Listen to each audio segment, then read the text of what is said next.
From MTN News, this is Montana This Morning. The second phase of an environmental study about blood and lead levels is being released in Butte, and the public will get a chance to look at it. Coming up. The CDC now says fully vaccinated people against COVID-19 no longer need to wear a mask. But what does that mean for students within the Bozeman School District? I'm Annie Johnson, and coming up, I'll have that answer.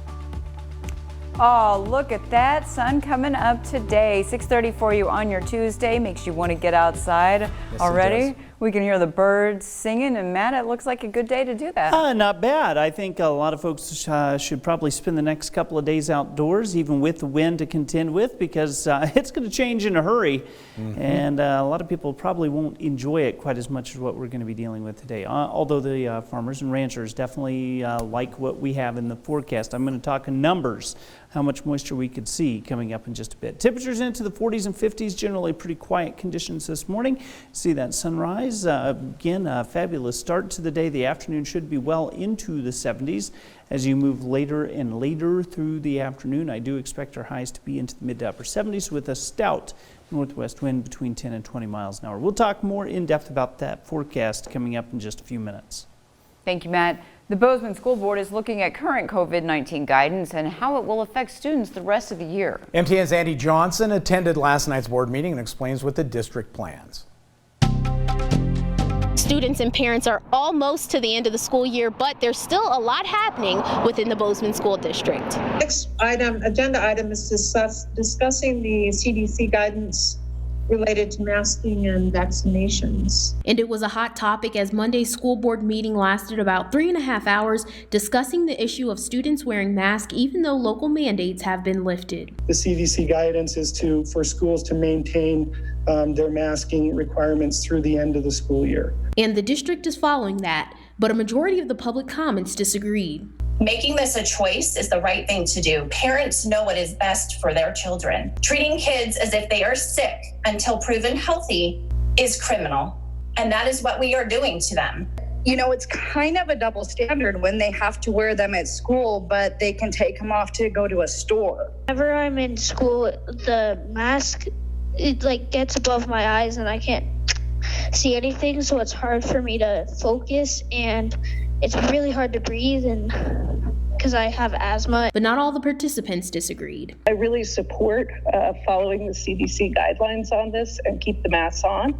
This is predominantly an indoor aerosol-borne disease, and I think the masks have been a big part of why we can get closer together, why we've been able to go back to school full time. No voting happened regarding the mask topic. It was simply a discussion where voices were heard. Newly elected trustees were sworn in at the beginning of the meeting, and former trustee Andy Willett's resignation was accepted. The next school board meeting is scheduled for Monday, June 14th. The May 24th meeting has been canceled. Reporting in Bozeman, Annie Johnson, MTN News.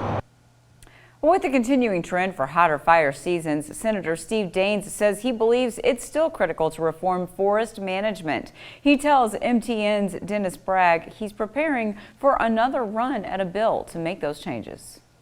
Senator Daines tells me the U.S. still needs a package of solutions to resolve the conditions that have left death and destruction in the aftermath of recent fire seasons.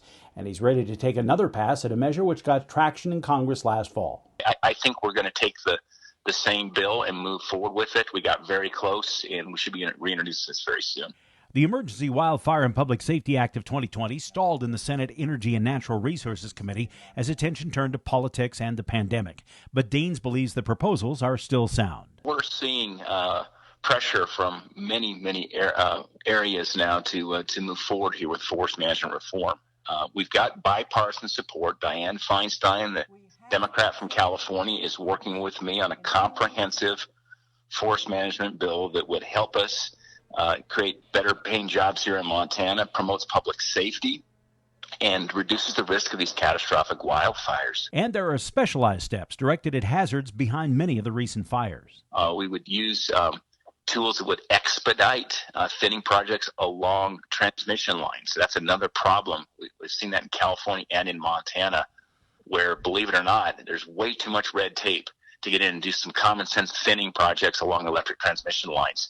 That's just another example of what needs to be done to get people back in the forests, managing the forests, and keeping us safer.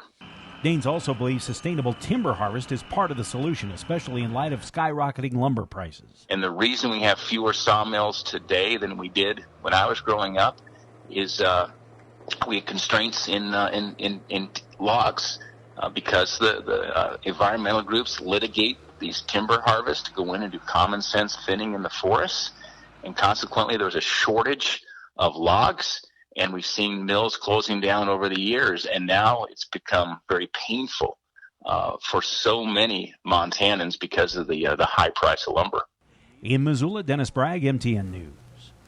Daines says there's a good chance of getting a forest management bill passed, saying lawmakers are looking for pieces of bipartisan legislation. He tells us he hopes to have the bill introduced soon. Back here at home, as part of Butte's Superfund cleanup, a study being released this week for the public to review that looks at arsenic and lead levels in homes in Butte. MTN's John Amy picks up the story.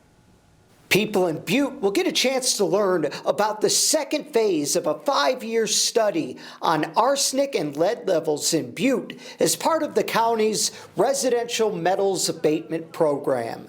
The program is part of the Superfund cleanup to remove toxic metals from homes, some of which were brought on by Butte's early mining industry. But the lead also comes from, paint, from the older homes. It comes from, older homes that have lead pipe for their drinking water. The report was put together by Butte Citizens Technical Environmental Committee to monitor lead levels in blood, especially those most vulnerable to it.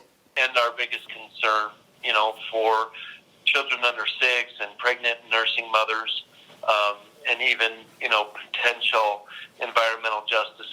The program is also focused on helping Butte's poorer communities. Lead is very pernicious, leads to neurophysiological problems, learning difficulties, behavior difficulties, the list goes on. And cleaning that up will be beneficial to all Butte kids, but it's particularly been concentrated to help low-income citizens in Butte so that they don't have to bear a disproportionate toxic burden. The first phase of this study showed that lead levels in the blood dramatically decreased. The second phase is going to show that it appears to be leveling off, and officials say this is a positive sign for this program. It's really a national model of a successful program. And now what's exciting is that it's going to be expanded to the flats. And this is an exciting thing because it will cover virtually all of Butte. People can view a video presentation on this study at the Butte Silverbow website. There will also be a Facebook Live question and answer session on May 24th, beginning at 6 o'clock. In Butte, John Amy, MTN News. Well, meantime, Montana health officials are reporting an increase in salmonella cases linked to the handling of live poultry. Yeah, according to the Department of Public Health and Human Services, 8 cases have been linked to handling poultry this spring, including 4 hospitalizations. Last year, 24 Montana cases were linked to multi-state outbreak, more than 1,700 salmonella cases. Officials say it is the largest multi-state backyard poultry outbreak in more than 10 years. Health officials say raising backyard chickens got more popular during the pandemic as people were spending more time at home. Now, children under the age of 5, pregnant women, or people with weakened immune systems should avoid handling poultry. If you do handle domestic chickens, ducks, geese, or turkeys, you should wash your hands with soap and water after handling the birds. Avoid touching your mouth after contact. Don't eat or drink around live poultry. And it may sound funny, but avoid kissing or snuggling your birds. I would say that would go without saying, but apparently Right? it doesn't. So I have a good friend who has many of those animals named, and she does just that. So it's a thing. Wow. Different strokes. And you're just Chet is right there. speechless. Nope. So with that, coming up here on Montana This Morning, are you putting in a lot of long hours at work on a regular basis? Chet, you want to chime in? Coming no. up, why health officials now say that could kill you. Great. Definitely not going to chime in. Meantime, let's check in with Gail King to see what's coming up at 7 o'clock.